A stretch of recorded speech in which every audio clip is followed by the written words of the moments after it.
mon Dieu. Oh mon Dieu.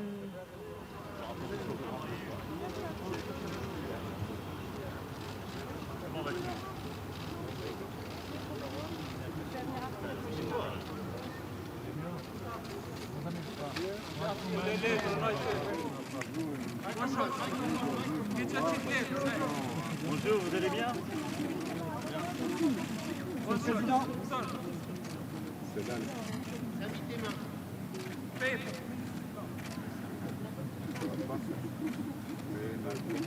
Non. Très bien. Vous voulez, mais bon, je peux vous dire deux mots. Vous allez bien?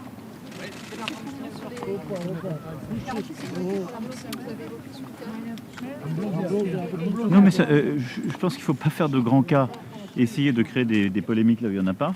J'ai toujours dit la même chose, c'est-à-dire qu'à la fin dans la discussion de paix, il y aura des sujets territoriaux sur l'Ukraine, et ils appartiennent aux Ukrainiens. Il y aura des sujets de sécurité collective sur toute la région. Et c'est la même chose que je dis depuis le début, la même chose sur quoi nous avons travaillé d'ailleurs en février-mars et qui ont fait l'objet de discussions. Moi, je voulais dire que je suis très heureux d'être aujourd'hui en Albanie. Je remercie le Premier ministre Edi Rama pour ce sommet Union Européenne-Balkans. C'est un moment important pour nous de ce semestre et de cette présidence tchèque. Nous allons ici discuter de choses très concrètes. On avait à Brno poussé le projet de cyber qui va ici trouver un aboutissement. Nous avons aussi poussé une solidarité européenne à l'égard des Balkans occidentaux en matière d'énergie, et donc un fonds d'1 milliard d'euros va être déployé avec donc des dispositifs en particulier d'aide directe vers les ménages et les entreprises de la part de l'Union européenne. Ce sont des avancées très concrètes de solidarité, puis c'est l'approfondissement et la densification de notre agenda politique.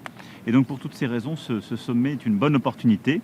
On aura l'occasion aussi, en particulier avec le chancelier Scholz et le Premier ministre Rutte, de se voir à part pour préparer le Conseil et d'avancer sur les sujets à la fois d'énergie et sur la question, comme vous le savez, de l'Inflation Reduction Act, que j'ai souhaité pousser ces dernières semaines pour qu'il y ait un réveil européen. Monsieur le Président, vous n'avez dit pas de panique sur les délais. Oui, je vous le confirme. On apprend que même les Français soumis à des respirateurs, par exemple, ne seront pas épargnés. Ce débat, je vous le dis, ce débat est absurde.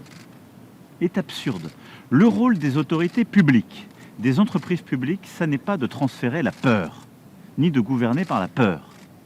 Et donc, le rôle du gouvernement, des ministres, des opérateurs, c'est de faire leur travail pour fournir de l'énergie. C'est tout. Et ensuite, c'est d'appeler chacun à la responsabilité pour qu'il y ait de la sobriété. C'est pas de commencer à faire peur aux gens avec des scénarios absurdes et des choses comme j'ai entendu ces dernières heures. Stop à tout ça. Nous sommes un grand pays, on a un grand modèle énergétique, nous allons tenir cet hiver, malgré la guerre, et donc je demande à chacun de faire son travail. Le travail d'EDF, c'est de faire tourner les centrales. Le travail du gouvernement, c'est qu'il y ait une planification. Le travail de tout le monde, c'est qu'on déroule la sobriété. Les scénarios de la peur, pas pour moi. On reste tous unis et on avance. Le plafonnement du gaz, le plafonnement du gaz, l'Europe n'est toujours pas d'accord. Comment on peut sortir de cette impasse? Il y a des plafonnements qui ont été trouvés, comme vous le savez. Déjà, il y a des accords qui ont été donnés. Moi, je l'ai déjà dit, on ne peut pas avoir un plafond trop bas, sinon on n'arrive pas à avoir des approvisionnements. Donc il faut qu'il y ait des accords techniques qui soient trouvés dans les prochains jours pour qu'on ait un plafonnement qui évite les effets d'emballement. Bon. Maintenant, ce qui est très clair, c'est que nous allons continuer de vrai. Il faut qu'il y ait un mécanisme de plafonnement pour éviter les pics. C'est ce qu'on a décidé en européen au dernier Conseil. La deuxième chose, c'est qu'il faut maintenant qu'on aille surtout à très court terme vers des contrats de plus long terme qui vont garantir à la fois la sécurisation du volume et les bons prix. Voilà, je vous remercie beaucoup et je remercie encore mon ami le Premier ministre Rama pour son invitation. Merci beaucoup.